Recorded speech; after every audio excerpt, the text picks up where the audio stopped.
안녕하십니까. 말년 목사 전병진 목사입니다. 오늘은 주일입니다.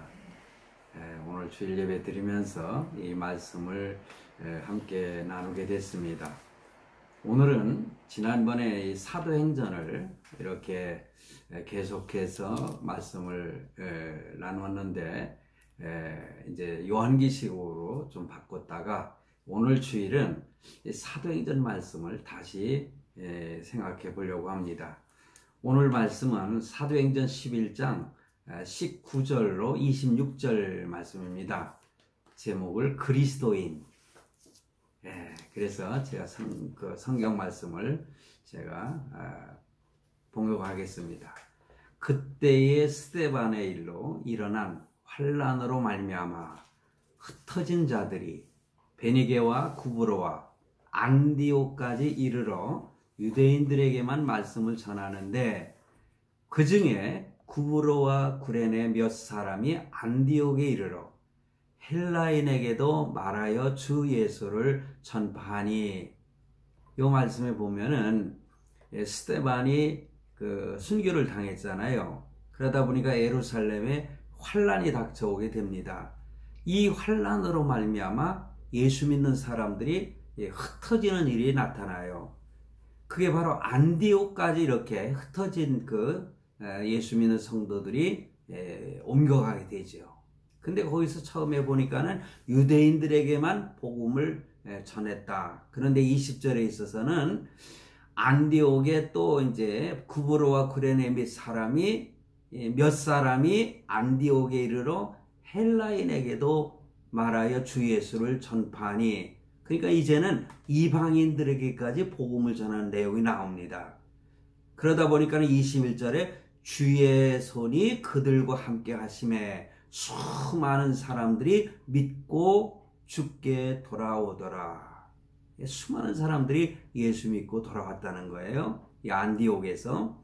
그래서 22절에 예루살렘 교회가 이 사람들의 소문을 듣고 바나바를 안디옥까지 보내니 그가 이르러 하나님의 은혜를 보고 기뻐하여 모든 사람에게 굳건한 마음으로 주와 함께 머물러 있으라 권하니, 바나바는 착한 사람이요 성령과 믿음이 충만한 사람이라. 이에 큰 무리가 주께 더하여지더라.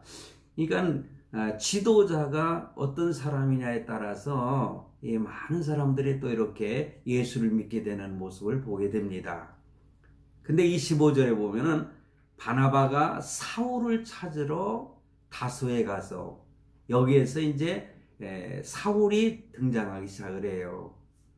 26절에 바나바가 이제 만남에 안디옥에 데리고 와서 둘이 교회에 1년간 모여 있어 큰 무리를 가르쳤고, 제자들이 안디옥에서 비로소 그리스도인이라 일컬음을 받게 되었더라. 그렇죠? 안디옥에서 비로소 그리스도인이라 일컬음을 받게 되었다. 오늘 본문 내용을 보면은 오늘 말씀의 내용이 잘 나옵니다. 그런데 설교라는 것은 별거 있습니까?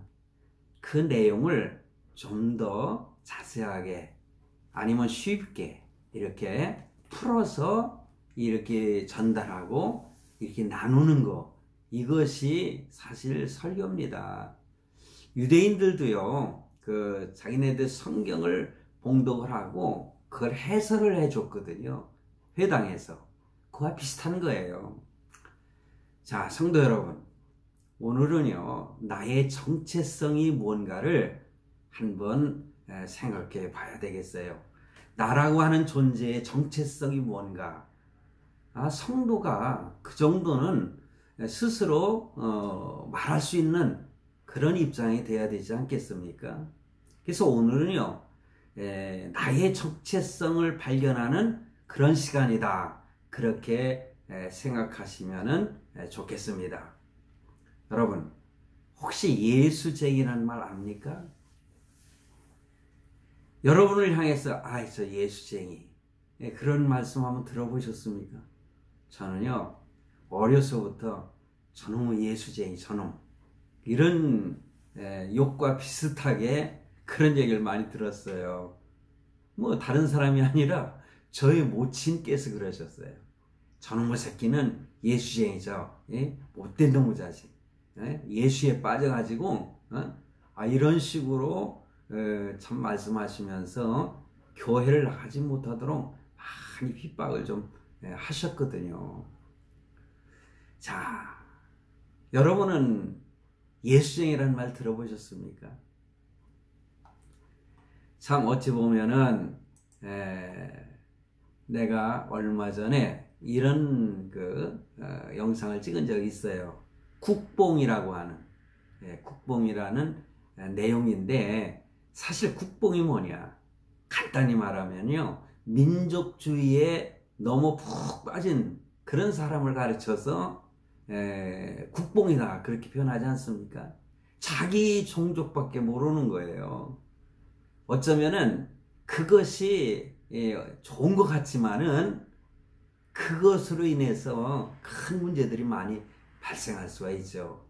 게르만족, 종족주의자들, 그게 나치 아닙니까? 그러니까 세계에 해를 끼치는 나라가 될 수도 있어요. 그것을 국뽕이라고 합니다.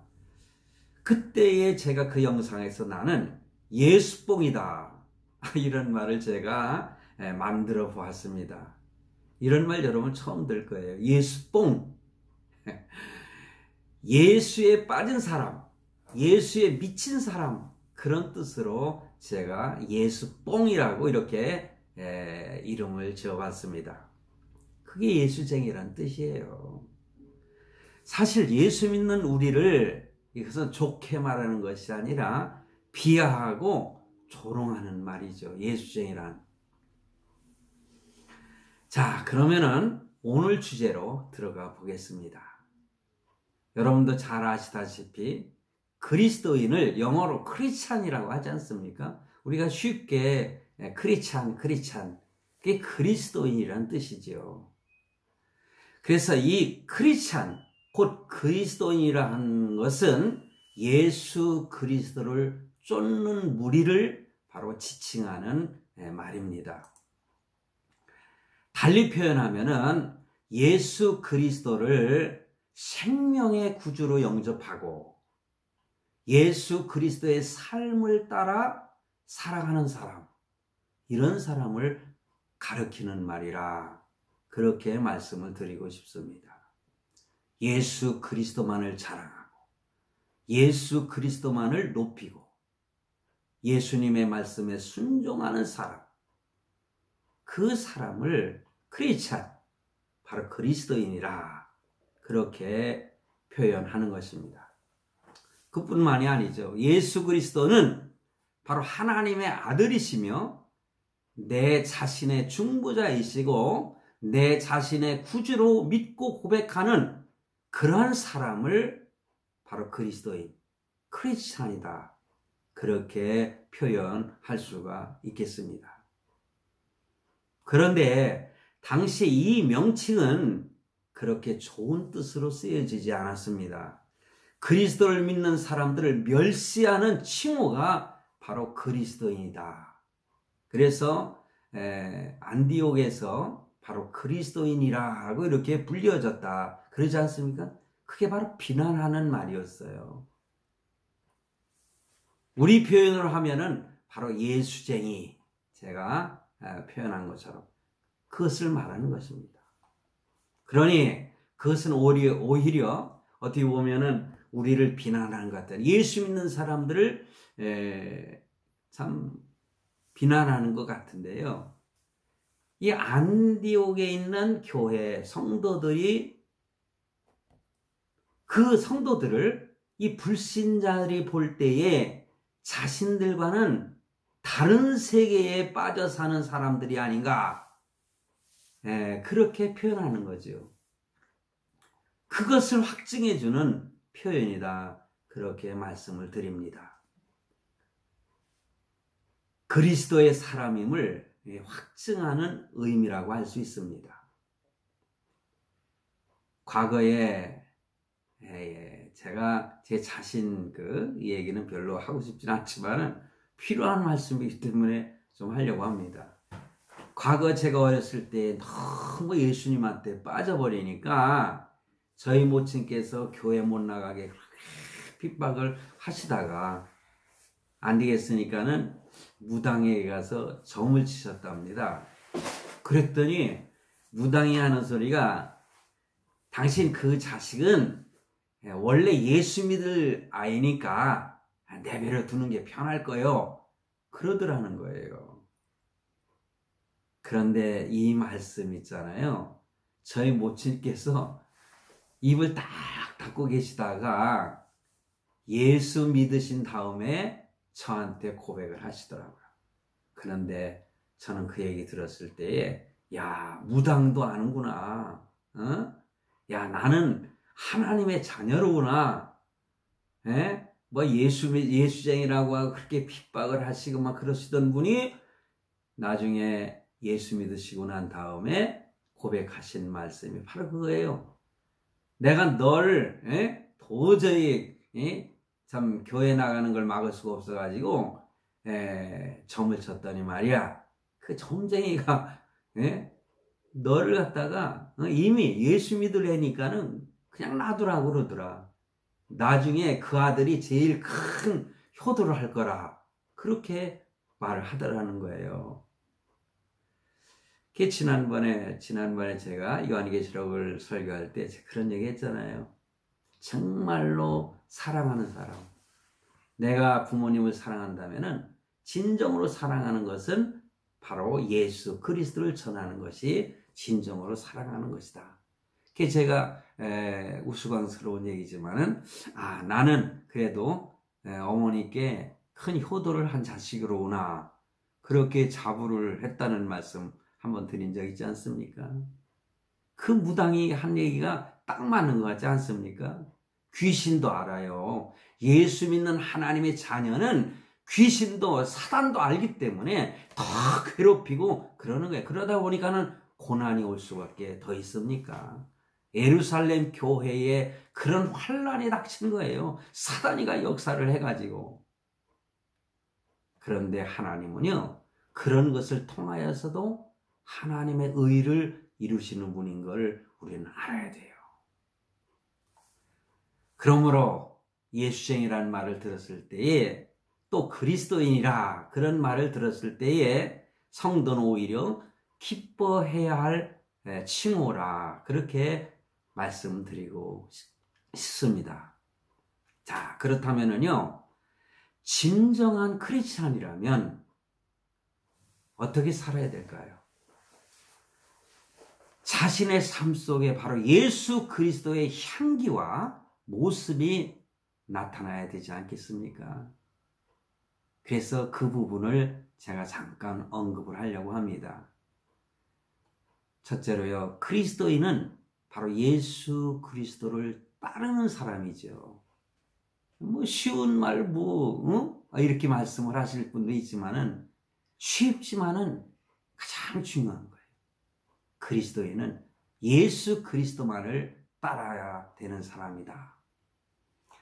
요한복음 12장 26절에서 주님께서 말씀하시기를 사람이 나를 섬기려면 나를 따르라.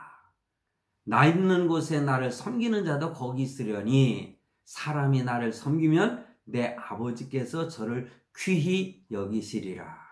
이런 말씀을 하고 있습니다. 주님을 섬기는 자는 바로 그리스도를 따라가야 합니다. 주님께서 가신 길을 따라가야 되는 거예요. 주님은 십자가를 지셨습니다.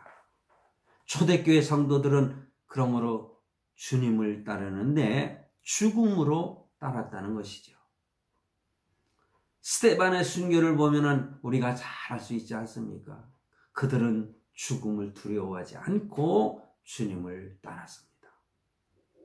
이때에 예루살렘 교회는 큰 위기를 당하게 되지 않습니까? 성도들은 그 박해를 피하여 오늘 본문 말씀에도 있듯이 흩어졌다고 그렇게 표현하고 있어요. 이방 나라로, 즉 헬라 문화권의 도시로 흩어지게 된 것입니다. 안디옥은 이방인들의 도시거든요. 자, 바로 이 사실은 어쩌면은요, 이렇게 도망치는 것 같고 흩어지는 것 같은데 어찌 보면 나약하고 무능한 모습으로 보일 수 있습니다. 무서운 정권 앞에서 또는 유대교의 교권 앞에서 너무나 힘이 없어 보일 것입니다. 그러나 흥미가 있는 것은요, 좀 전에 제가 표현했듯이 하나님의 의를 이루는 일이 있는데 하나님께서는 이 예루살렘 박해를 통해서 도리어 복음이 땅끝까지 이렇게 나아가는 그런 힘을 부여하신 것이 아닌가, 그렇게 생각을 합니다.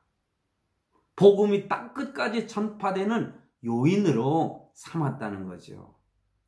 참 성도들에게는 참 힘들고 어려운 일이지만은, 그러나 그것을 통하여 하나님은 하나님이 계획하신 바대로 하나님의 의를 이루어가고 하나님의 섭리를 이루어가시는 것입니다.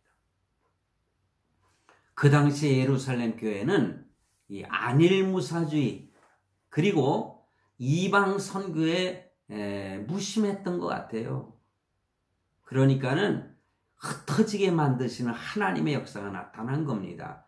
그거는 뭐냐? 성도들에게 박해를 통해서 전도와 선교의 새로운 장을 열게 하신 것이다. 어떤 분들은요, 6.25 사변이 왜 일어나느냐? 왜냐하면 모든 전쟁도요, 하나님의 뜻에 달려 있거든요. 평양이라고 하는 곳을 여러분 잘 아시잖아요. 평양은 제2의 예루살렘이라고 그랬어요. 많은 사람들이 예수를 믿음으로 주일날이면은 동네에 이런 가게 문이 저절로 닫을 수밖에 없었다고 하지 않습니까? 다 교회로 가기 때문에. 그런데 하나님은 복음을 이 남쪽으로 전파하기 위해서 전쟁을 허락하신 것이 아닌가, 뭐 이렇게 해석하는 분들이 있는데, 저는 이러한 원리로 볼 때에 저는 어느 정도 동의를 하고 있습니다. 안디옥 교회는 이와 같은 하나님의 역사와 섭리를 인하여 세워진 거예요. 왜냐? 흩어지게 만들어서 세워진 교회가 안디옥 교회 아닙니까? 우리는 지금 이 말씀을 정리해 보면은 박해를 피하여 다른 지역, 다른 나라로 간 그 성도들, 개개인을 생각할 때는 아픔이었고 불행이라고 생각할 수 있겠지만은, 결과적으로는 하나님의 위대한 뜻을 이루게 되는 하나님의 섭리였음을 발견하게 되는 것입니다. 성도 여러분, 우리가 지금 혹시라도 어려움을 당하시는 분이 있습니까? 당장은 실패와 어려움, 참 실패로 보여지는 것도 필경은 우리에게 유익하게 하시는 하나님의 섭리라는 것을 여러분 믿으시기 바랍니다. 그걸 꼭 깨달으세요. 그러면 나태해지다가도요, 힘이 불끈불끈 솟는 거예요. 여러분, 구약 성경의 요셉의 그 경우를 보세요. 우리가 잘 알잖아요. 야, 요셉은 참 꿈을 꾼 사람이잖아요. 원대한 꿈을 하나님이 주셨잖아요. 그런데 형제들에게 그 꿈을 인하여서 미움을 사게 됐고, 죽음의 위기를 당하면서 결국 형들에 의해서 은 20에 애굽으로 팔려가 종노릇을 하게 됩니다. 개인적으로 볼 때 얼마나 불행해 보입니까? 그뿐만이 아니죠. 그곳에 가서 누명을 쓰고 감옥에 갇히는 불행을 당하게 돼요. 그런데 저는요, 그거를 어떻게 생각하느냐? 요셉은 하나님을 믿는 믿음에 서 있었던 것 같아요. 내 꿈은 분명히 성취가 된다. 나에게 주신 꿈은 그냥 이렇게 무슨 개꿈이 아니다. 그렇게 확신을 가진 것이죠. 그러다 보니까 어떤 상황에 닥쳤어도요, 그는 더 성실하게, 참 누명을 쓰면서도요, 감옥에 가면서도요, 하나님의 의를 지키려고 얼마나 노력을 했습니까? 개인적으로 참으로 불행했지만은 인생의 실패자로 보이지 않았습니까? 그의 인생 역정은 참으로 고난의 역정 연속이었습니다. 그러나 결국은 어떻게 됐습니까? 그것은 축복을 위한 한 과정이었다. 하나님께서 보여주신 꿈의 성취를 위한 과정이었다. 저는 그렇게 믿습니다. 결국 그는 그의 꿈이 성취가 돼서 애굽의 총리 대신이 되었고, 그로 인해서 부모님과 형제들을 기근에서 살리게 된 것입니다. 하나님의 섭리는요, 이렇게 오묘하신 것입니다. 여러분, 믿으시기 바랍니다. 우리는 바로 믿음의 눈을 가져야 합니다. 그 믿음의 눈을 가지고 오늘의 고통에도 하나님의 뜻이 있고, 오늘의 슬픔과 괴로움도 모두 깊은 의미가 있음을 깨달으시기 바랍니다. 박해와 고난을 일부러 우리가 뭐라는 것은 아니지요. 그러나 그 닥쳐오는 그 고난과 박해 때문에 신앙이 더 뜨거워지고 하나님을 사랑하게 되는 것입니다. 오늘의 고통과 실패가 당장은 가슴 아픈 일이지만은 후에는 하나님의 사랑이었음을 알게 된다는 것을 여러분 믿으시기 바랍니다. 그리스도인은 그 고통을 인하여 낙심하지 않습니다. 결코 낙심하지 않습니다. 결코 주를 따르는 일을 포기하지 않습니다.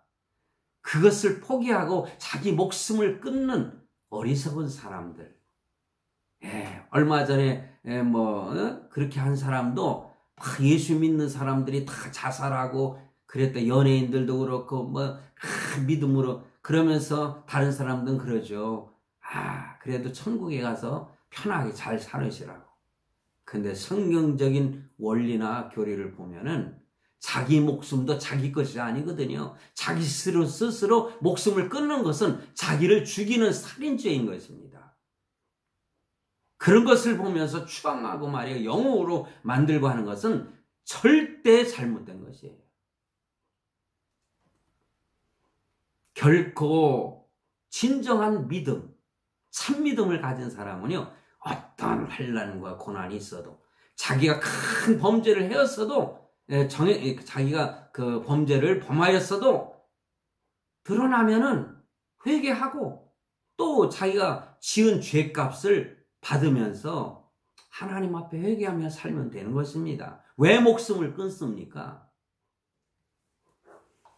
시편 기자는 시편 119편 71절에 보면 고난당하는 것이 내게 유익이라. 이로 인하여 내가 주의 율례를 배우게 되었나이다. 주님께서 말씀하시기를 뭐라고 그래요? 나를 따라오려거든 자기를 부인하고 자기 십자가를 지고 따라오라. 이 말씀, 시편에 있는 말씀, 그리고 복음서에 주님께서 하신 말씀 꼭 명심하시기를 바랍니다. 두 번째로요, 그리스도인은 주님께 속해 있다는 거예요. 그러니까 이런 정체성을 알아야 돼요. 나는 주님께 속하여 있고 주님의 소유다. 나는 내 것이 아니고 주님의 것이다. 그런 노래가 있죠. 내 인생은 나의 것. 내 인생은 나의 것.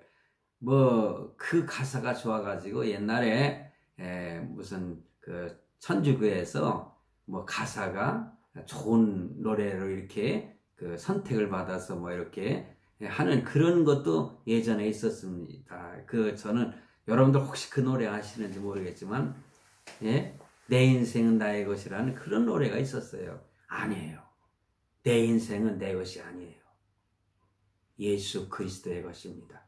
좀 후에 말씀드리겠지만은요, 예수님이 내 인생을 사신 거예요. 피로 값주고 사셨다고 성경은 분명히 말씀하시기 때문에, 그러므로 나는 주의 것이다. 사도 바울이 그렇게 고백하지 않습니까? 그리스도인은 주님에게 속하여 있고 주님의 소유다. 바로 그리스도인은 그리스도의 사람입니다. 마귀의 종이 아니요 그리스도의 종인 것이다. 바울은 철저하게 그리스도의 종으로 살았습니다. 그리스도는 예수 그리스도잖아요. 그리스도인, 예수의 사람. 얼마나 좋은 이름입니까? 종이라고 하는 것은 자신의 뜻대로 살 수가 없습니다. 주인의 뜻을 잘 받들어 섬기는 것이 종입니다. 과거에 우리는 모두 죄의 종이었고 마귀의 사식이었습니다. 그러나 예수님께서 바로 뭐라고 그랬죠? 제가 피로 값주고 사셨기 때문에 이제는 우리는 죄의 종이 아니고 주님의 종, 즉 그리스도의 종이 된 것입니다. 이제 우리는 그리스도의 종으로서 살아야 되는 것입니다. 우리의 소속이 어디이며 우리의 소유자가 누구인가를 분명히 깨닫고 살아야 하는 것입니다. 그런 성도가 참 자신의 정체성을 알고 있는 사람이다. 저는 그렇게 말씀드리고 싶습니다. 로마서 6장 17절에서 18절에 보면은 하나님께 감사하리로다. 너희가 볼 때 죄의 종이더니 너희에게 전하여 준 바 교훈의 본을 마음으로 순종하여 죄에게서 해방되어 의에게 종이 되었느니라. 이제는 의의 종이 되었다는 것이죠.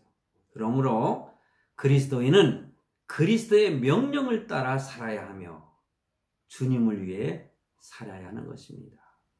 그것이 그리스도인의 바른 삶입니다. 자, 종의 삶이 어떤 삶입니까? 그리스도인은 주님의 종이기 때문에 그리스도의 명령에 절대 복종이 있어야 됩니다. 그리고 두 번째로 그리스도인은 그리스도께 절대 충성을 해야 되는 것이죠.